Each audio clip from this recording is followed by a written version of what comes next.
phải đi xa, anh có nhiều điều muốn nói với em, nói tất cả. Trước tiên mình chia tay, sau đấy quay lưng vậy. Chắc anh sẽ đau lòng, nhưng anh biết thế nào. Ai muốn xa xứ tạm biệt quê hương, tạm biệt người tôi yêu với người thân, với tình thương.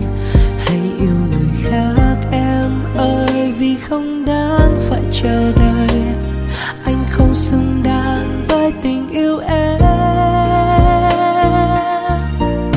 Anh không thể lo cho em, càng không thể chăm sóc em.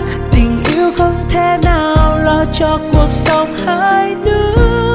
Anh không muốn thấy em tồn tại, thua một ai ở trên đời. Hãy yêu một người lo cho em cả tương lai.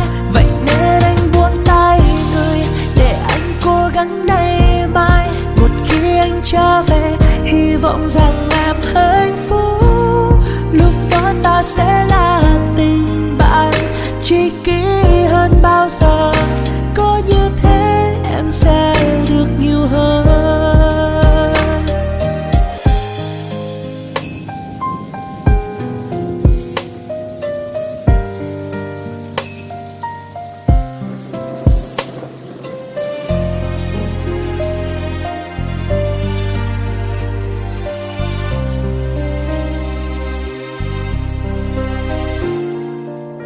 Tha thứ cho anh nhé em, chuyến bay sắp cất cánh rồi.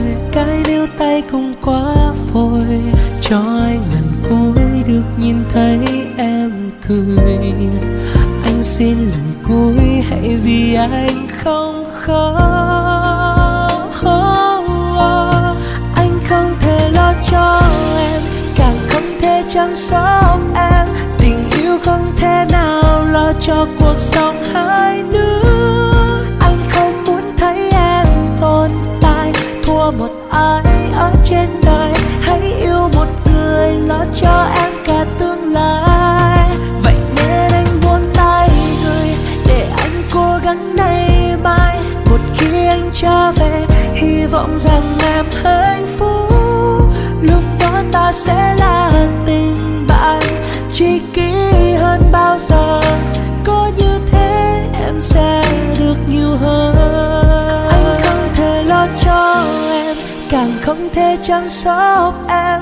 Tình yêu không thể nào lo cho cuộc sống hai đứa.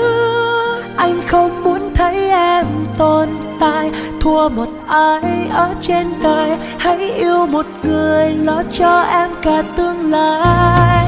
Vậy nên anh buông tay người, để anh cố gắng ngày mai. Một khi anh trở về, hy vọng rằng em hạnh phúc. Lúc đó ta sẽ